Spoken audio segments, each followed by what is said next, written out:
अल्लाह ताला का शुक्र है कि अल्लाह ताला ने रहम किया और तमाम पाकिस्तानी और गैर मुल्की सियाहों के लिए खुशखबरी है कि जो पुल छोटा था अभी पुल बड़ा लग गया है।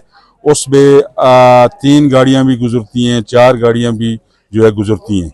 तो इसके अलावा जो मुतबादल रास्ता बनाया हुआ था तो तमाम सियाहों और मकामियों की तकलीफ काफ़ी कम रही। तो अभी मेन शरह खुल गई है कि पाकिस्तानी सियाह और गैर मुल्की सियाह आएँ और इस वादी को देखते हुए बर्फ़, ग्लेशियर, झीलें, सब्ज़ार और पहाड़ देखते हुए बबू सट्टाप से होते हुए नादरन एरिया की सैर करें।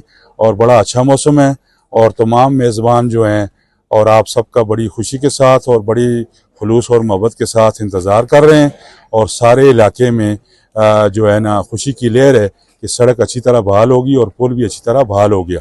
हम तमाम इंतज़ामिया का, मीडिया के समेत, मकामी पब्लिक के समेत जिन लोगों ने तामीर के मुतल्लिक़ ऐसा लिया, जिस एतबार से भी लिया, हम साहब, मैं और सदर साहब और तमाम ऑटो एसोसिएशन और तमाम नादरन एरिया की तरफ से, वादी कगान की तरफ से, सब की तरफ से उनका शुक्रिया अदा। अल्लाह ताला का शुक्र अदा करते हैं क्योंकि इस पुल पे इमेज नहीं थी, लेकिन अल्लाह ताला की मेहरबानी है। अल्लाह ताला ने हमको ये तोहफा दिया है ब्रिज, क्योंकि पाकिस्तान में ब्रिजों की शैटिंग थी बहुत ज़्यादा। तो हमारे पे खुसूसी सरदार यूसुफ साहब ने हमारे साथ बड़ा तावन किया है और इंतजामिया ने 24 घंटे हमारे दिन रात हमारे लगाकर ये ब्रिज लगाया। 3 दिन के वक्फे में हम तो अल्फाज ही नहीं के अल्फाज में शुक्रिया अदा करें, क्योंकि थोड़ा बहुत लोगों को तकलीफ हुई, क्योंकि हमने साइड रोड निकाला हुआ था, वो ज़्यादा तकलीफ हुई। उनके आगे मादर चाहते हैं तो अभी इंशाल्लाह आए और जितना आसानी के साथ आ सकते हैं 3 दिन गाड़ी गुजारे। ब्रिज से हमारा VIP ब्रिज लग गया, पूरे पाकिस्तान में ऐसा ब्रिज नहीं जो अभी लगा है इंशाल्लाह।